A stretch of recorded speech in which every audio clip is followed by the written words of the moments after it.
Hey there guys, The Terminator is a 1984 film directed by James Cameron, and it stars Arnold Schwarzenegger, Linda Hamilton, and Michael Biehn.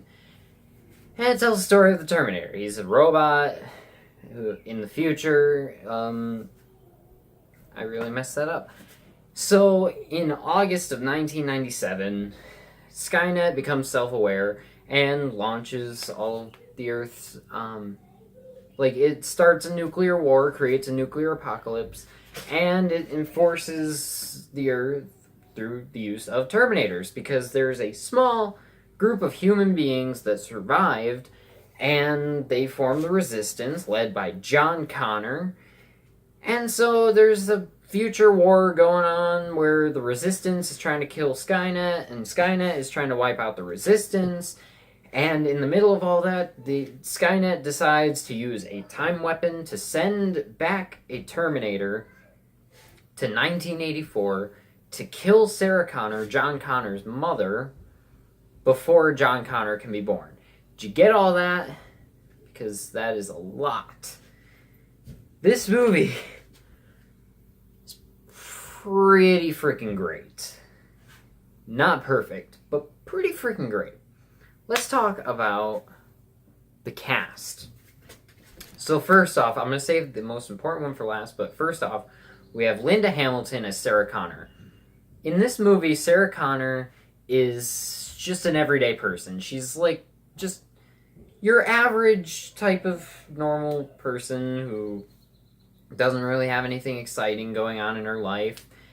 And then she gets pulled into this whole situation about the future war with Kyle Reese, and he's trying to protect her from this Terminator that's being sent to kill her. And Linda Hamilton does such a great job of playing Sarah Connor in this movie, because she's really good at playing just a normal person. I mean, who really isn't? But then when this stuff starts to happen to her, and she's like just curious about everything and confused, she plays it really well. And I gotta say, she's a great actress, and honestly, her character in this is great, but she gets way better in T2. But I will talk about that later. Then you have Michael Biehn in this movie as Kyle Reese. He's the guy who John Connor in the future sends back in time to protect Sarah Connor from the Terminator. And Michael Biehn is a really good actor. I like Michael Biehn, especially in Aliens. He plays Hicks in Aliens, and I love Aliens. You guys know I love Aliens, and I love Michael Biehn. Michael Biehn is great. And he was really good in this.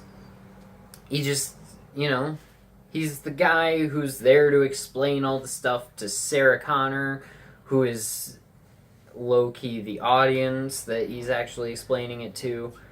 But so, and then you have Arnold Schwarzenegger making his film debut, I believe, in this movie, or at least his first big starring role, because before this he was just a bodybuilder. He wasn't an actor, he wasn't an action star, he was just the bodybuilder Arnold Schwarzenegger. And then he was in this movie, and it launched his career, because in this movie he plays one of the most terrifying characters ever put to film, because it's the alien, it's the xenomorph, it's the predator, and it is the actual Terminator. Like, from the very first Terminator movie, he's just scary. He doesn't talk, he's very expressionless, he doesn't emote, he just kills, and that is terrifying. And Arnold plays it really well, because, he's not a great actor. He gives a very wooden performance, but it works because he's playing a machine. This is the perfect opportunity for actors who can't really play expressive, emotional characters. All he has to do is read the lines like a robot. And he does a really great job of it. And honestly, he launched one of the most iconic characters of all time, and he only gets better in T2. I will talk about T2 eventually. I need to stop bringing it up in this video, though. So the action in this movie is pretty lacking compared to the rest of the Terminator movies. This movie is more like a suspenseful thriller horror type movie, whereas 2, 3, 4, and 5 are more action movies, kind of. And I do respect that they did that with this one. They didn't want to make it an action movie. They wanted to actually make it a thought-provoking, suspenseful thriller type movie. It's just that it does kind of get boring a little bit in the middle. Like, the stuff at the beginning is interesting because you actually get a glimpse of the future. And then when Kyle Reese and the Terminator first arrive on the scene, it's cool. But then it just kind of starts to drag a little bit until Kyle Reese and Sarah Connor actually meet. And then it starts to get interesting again, but then it slowly starts to drag again until the Terminator comes back on screen and he actually does something like kill someone. But then it does start to drag again, and then there's like the last 10-15 minutes of the movie where the actual like action type stuff starts happening with explosions and bombs, and they fight the Terminator. It's just that the road getting there, this movie feels quite a bit longer than it actually is. It's a movie where, with Terminator 2, again, I don't like just keep bringing up Terminator 2 in this, but in Terminator 2, even in 3, 4, and 5, okay, maybe not 4, but at least in 2, 3, and 5, you can pop them in basically any time, and you'll just get some fun action. You don't even have to be in the mood to watch it. I want to watch an action movie. Pop in Terminator 2. Or even, I'm bored, want to watch a movie. Oh, Terminator 2. You don't have to really be in the mood to watch it. But then, with Terminator, you kind of have to be in the mood to watch it because it's really something you gotta kind of get invested in watching when you start watching it, because it does kind of start to get a little bit boring. And that's not a bad thing, really. It's just that, again, you just have to be in the mood to watch it. But the effects are pretty good still. I mean, you got... Obviously, there was some low budget to this movie. This movie does not have a huge budget. The explosions are all real. The computer effects are still pretty good for the most part. The animatronic work on Arnold in the scene where he cuts out his eye and he's got the robot eye, that scene doesn't look very good anymore. I mean, I hate to say that, but it doesn't look that good anymore. And then the actual scene with the robot Terminator is still really good. It just doesn't hold up as well as I think it would have in the 80s. But it's not horrible. It's still pretty decent for the budget of this movie and just the time it came out in. And it's definitely made a huge impact on sci-fi films. I mean, a lot of times when you're watching a time travel movie, more likely than not, there will be some kind of Terminator reference.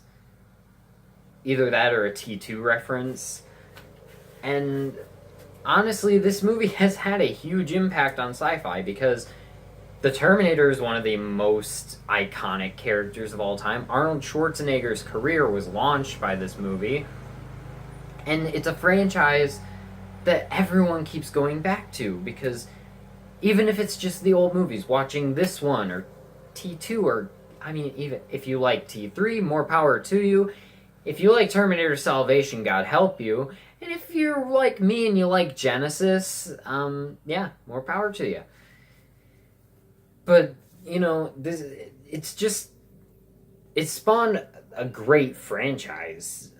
I mean, it spawned a decent franchise. This movie I love most because it gave us T2. T2, if you guys do not know, Terminator 2 Judgment Day is my favorite movie of all time. So I am glad that this movie was made because it gave us T2. But it also gave us T3, which I honestly kind of hate T3, and I definitely hate Salvation. I like Genesis, though. I like Genesis. So I'm weird, obviously, because not a lot of people like Genesis. I think people like Genesis more than Salvation, so I'm not alone. But in my mind, I really consider the only Terminator movies that are canon for me are Terminator, T2, and Genesis. Those are the only ones I really consider to be canon, but because I like you guys, I'm reviewing all the Terminator movies. I'm actually reviewing T2 on my birthday, so look forward to that. If you guys know when my birthday is, then you know how soon it's coming. But after that, I am going to review T3 and Salvation for you guys, and I'm also going to review Genesis. Not because I want to. Okay, I kind of want to. But anyways, guys, I am going to give The Terminator an A-. It's a couple flaws that I have. The effects don't hold up as well anymore, and it is kind of a boring movie that you really have to be invested in watching. But other than that, it's really just a great, great movie. Thank you guys for watching this video. Let me know in the comments what you thought of The Terminator, if you've seen it. You've probably seen it because the movie came out like over 30 years ago. You've probably seen it. Let me know in the comments what you thought about it, and I will talk to you guys in the next video. Bye.